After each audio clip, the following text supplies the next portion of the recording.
투자를 잘하기 위해서 가장 중요한 거 한 가지, 단 한 가지. 그 외에 하워드 막스도 그런 책을 썼었죠. 이게 한국에서는 다르게 번역이 됐는데 원래 The Most Important Thing이라고, 그 자기가 생각할 때 투자에서 되게 중요한 거 한 가지를 이제 한 뭐 20개의 챕터로 나눠서 이렇게 하나씩 말을 했는데, 제가 생각하기에 단 한 가지만 꼽아라 하면 여러분은 뭐일 것 같습니까? 호기심, 뭐 제가 예전에 얘기했죠, 인내심, 뭐 이런 것도 있겠죠, 등등 여러 가지가 있을 건데, 그 중에서도 딱 한 가지만 꼽아라 했을 때는 저는 원칙을 지키는 것. 되게 고루한 얘기죠. 근데 굉장히 중요한 의미를 담고 있습니다. 원칙을 지키는 게 가장 중요하다라는 얘기를 하고 싶습니다. 요즘에 이제 지금이 이제 2022년 1월 23일인데요. 코인도 많이 빠지고, 빅테크 중에 넷플릭스 같은 경우도 많이 빠지고, 여러 가지 종목들이 이제 좀 약간 로지한 전망을 가진, 이렇게 약간 장밋빛 전망을 가진 종목들이 많이 내려가는 국면에 있습니다. 뭐 이게 다시 반등할지 어떨지는 모르지만 어쨌든 이게 내려가다 보니까 이제 여기서 이제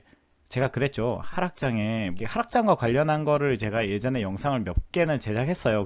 그거는 이제 찾아보시면 되고, 그 내용에서 제가 항상 얘기했습니다. 현금을 가지고 있어라. 다음부터는 꼭 현금을 항상 10에서 15% 혹은 사람에 따라 20%까지 가지고 있어도 된다. 나머지 80%나 85%로 수익을 내고 이 현금은 항상 가지고 있어라 라는 얘기를 몇 번 강조해서 얘기했는데, 이번 하락장에 여러분들은 현금을 가지고 있었습니까? 제가 이 얘기를 세 번째 하는 것 같아요. 세 번째. 만약에 이번에도 현금이 없었다, 혹은 우연히 가지고 있는 거 빼고 이번에도 원칙적으로 계속 유지하는 현금이 없었다 라고 한다면 여러분은 여전히 원칙을 지키지 않은 거죠. 아니면 뭐 그걸 원칙으로 안 삼았을 수도 있지만, 만약에 이게 원칙이라고 생각했다면 원칙도 안 지킨 거죠. 그러니까 이 원칙이란 게 지키기가 되게 어렵습니다. 왜냐, 현금에 대해서만 얘기를 해볼게요. 현금이 예를 들어 10에서 15%, 20% 가지고 있다. 근데 이게 뭐 적은 돈을 굴리고 있어요. 예를 들어 1억을 굴리고 있어. 그러면 20% 뭐 2천만 원밖에 안 되니까 뭐 그래, 뭐 그거 가질 수 있지라고 생각했지만, 이게 단위가 점점 커져가지고 이 10%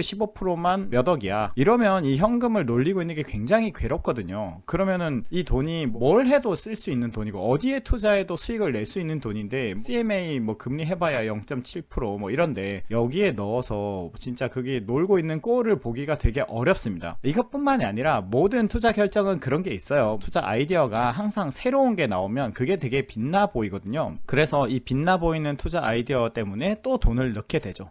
아, 이거 아이디어 좋은 것 같은데, 근데 기존에 가지고 있는 포트폴리오는 포기 못해. 그러다 보니까 결국은 현금을 투입을 해요. 새로운 아이디어는 항상 좀 좋아 보이죠. 지나고 나면 구관이 명관인데, 항상 새로운 아이디어는 등장할 때는 너무 멋있어 보입니다. 그렇기 때문에 이게 돈을 또 넣게 되죠. 그러면 나중에는 현금을 가지고 있는 게 아니라 거의 레버리지를 쓰는 지경까지 이르게 되죠. 없는 현금을 만들어낸다 이거예요. 그래서 지금 이번 하락을 이제 겪으면서 많은 사람들이 계좌가 녹고 있다. 그리고 이제 반응도 두 가지로 나뉘는데, 예를 들어 성학개미 분들이 이제 주로 이제 반응이 두 가지예요. 하나는 예를 들어 테슬라라고 합시다. 그럼 테슬라 너 거기 갈 때가 아니야. 왜 내려가니? 나 지금 오늘 이거 하고 자야 되는데 너 오늘 이러면 안 돼. 뭐 이런 반응. 이 솔직한 거죠.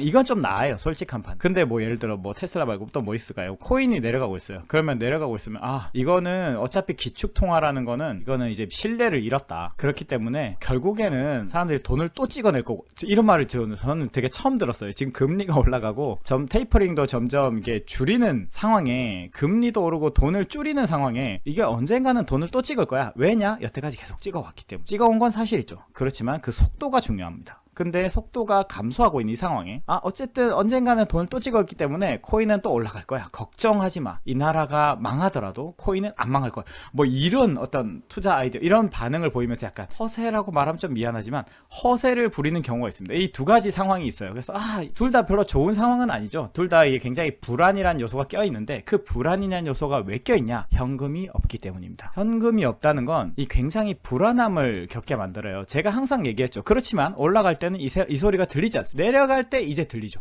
그래, 현금을 좀 가지고 있을 걸 그랬어. 그런데 다시 올라가면 또 까먹습니다. 그러면 이게 계속 반복이 되면서 현금은 항상 없게 되죠. 이 현금만이 아니에요. 종목에 대해서 어떤 다양한 철학이 있죠. PER이 낮은 거 살 거다, PBR이 낮은 거 살 거다, 어떤 비즈니스 모델, 어떤 거는 딱 하고 경영자가 별로면 절대 사지 않겠다, 근데 비즈니스가 너무 좋아 보니까 또 사기도 하고, 이런 어떤 다양한 규칙들이 있는데 그걸 어기느냐 안 어기느냐가 투자를 잘하는데 굉장히 중요한 요소입니다. 이게 투자라는 건요, 이 제가 느끼기에는 이게 되게 중요한 말인데, 어떤 원칙을 만들고 그거를 개선해 나가는 과정, 이게 투자라고 저는 생각해요. 원칙은 어떤 식으로든 만들 수 있습니다. 처음에는 자기의 어떤 철학이 있고 자기 성격이 있기 때문에 다양한 원칙을 만들 수 있고, 근데 문제는 그 원칙을 지키는가가 중요한 거예요. 그래야 반성을 할 수 있죠. 만약에 원칙도 지키지 않았어요, 안 지켰는데 무슨 반성을 합니까? 그냥 원칙 안 지켰네, 이게 다잖아요. 근데 원칙을 지켜야, 지켰음에도 불구하고 뭐가 안 됐어요, 그러면 1번이 잘못됐다, 1번을 다르게 1-번으로 개선을 해보자, 이렇게 되는 거죠. 그래서 원칙을 개선을 거듭한 다음에 최고의 원칙을, 나만의 원칙을 뽑아낸 다음에 그 원칙을 쭉 지켜나가는 게 투자입니다. 그래야 내가 발전이 있죠.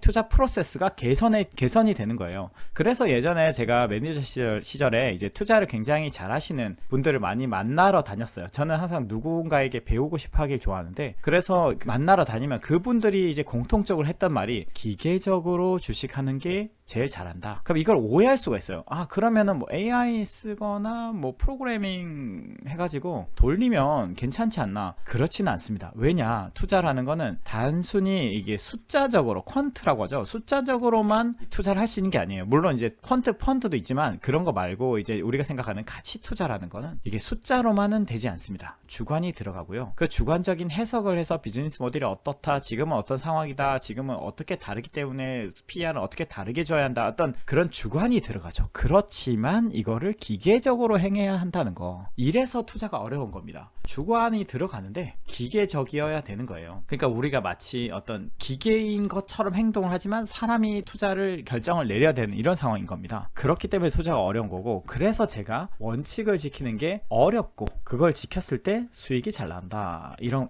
겁니다. 그렇기 때문에 내가 좀 기계적으로 원칙을 굉장히 잘 지키는 어떤, 뭐랄까요, 이 고집이 있는 사람이다, 약간 그런, 어떻게 보면 남들이 보기엔 또 아집가시로 보일 수 있는 그런 고집이 있는 사람, 약간 외골수가 사실 주식을 잘해요. 주식 정말 잘하는 분들 사실 정말 꼬장꼬장한 사람들 많습니다. 뭐 제가 이렇게 말하긴, 저도 그럴 수 있겠죠. 저도 그런 부분이 있고요.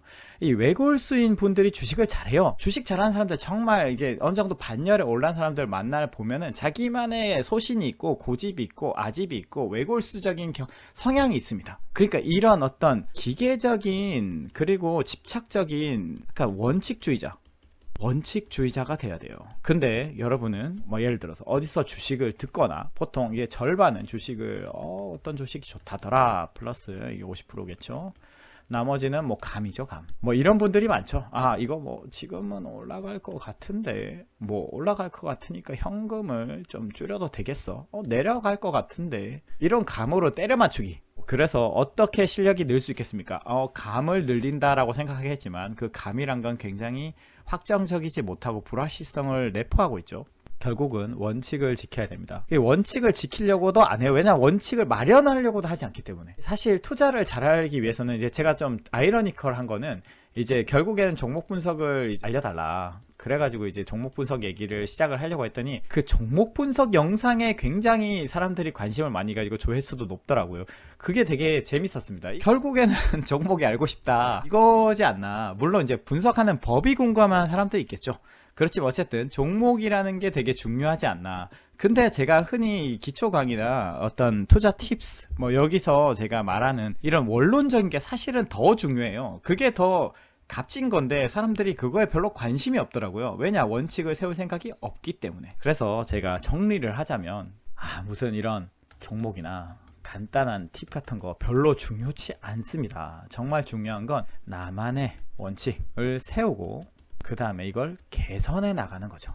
계속 이거는 잘못됐네, 피드백을 받아서 개선 하다 보면 내 원칙이 점점점 확고해지고, 세월이 가면서 내 원칙이 강력해지면서 다른 사람의 도움이 필요 없어집니다. 그렇게 됐을 때 정말로 나는 투자자가 됐구나 라고 말할 수 있는 거예요. 투자자라는 건 사실 굉장히 외로운 겁니다. 그래서 저는 어떤 투자 모임을 가진다? 혹은 어떤 사람들하고 투자 의견을 교류한다. 뭐 그럴 수 있죠. 그렇지만은 거기에 너무 깊게 매몰되는 건 좋지 않다. 뭐 버핏도 그랬잖아요. 뉴욕에 있으면 사람들하고 너무 많은 의견을 교류하고 소음이 심하니까 나는 내 고장에 있겠다. 그래서 오마하에 가서 자기만 방 해가지고 그 안에 컴퓨터도 안 놓고, 요즘에 아직도 있는지 없는지 모르겠지만 어쨌든 뭐 그냥 신문이나 읽고 이렇게 투자를 하죠. 자기만의 생각만 정리하고. 그게 사실 투자자입니다. 그래서 여러분이 투자자가 되고 싶으면 원칙을 세우고 그 다음에 그거를 고수하려고 노력을 해라, 이 얘기를 하고 싶었습니다.